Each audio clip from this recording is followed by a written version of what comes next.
అందరికీ praise lord. ప్రియ దేవుని పిల్లారా, దేవుని సంగమా,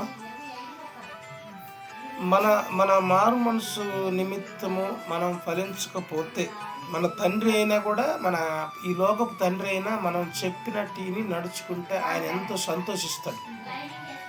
లేదంటే ఆయన బాధపడతాడు. ఈ లోకపు తండ్రి బాధపడతాడు, ఈ లోక తండ్రి.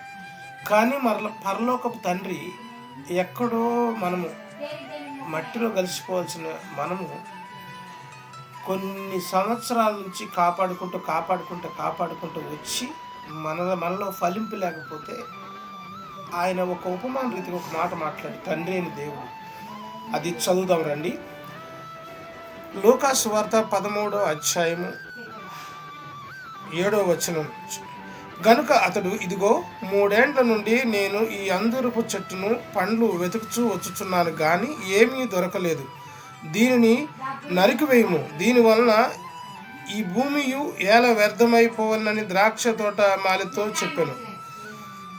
అయితే వాడు, అయ్యా, నేను దాని చుట్టూ తవ్వి ఎరువు వేయుమటుకు ఈ సంవత్సరం కూడా ఉండనేమో, అది ఫలించిన సరి, లేని ఎడల నరికి వేయించునని అతనితో చెప్పాను.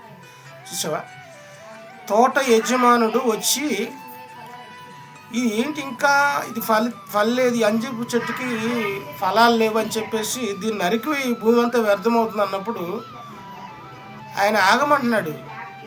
ఆ తోట యజమానుడు ఎవరంటే మన తండ్రి అయిన దేవుడు.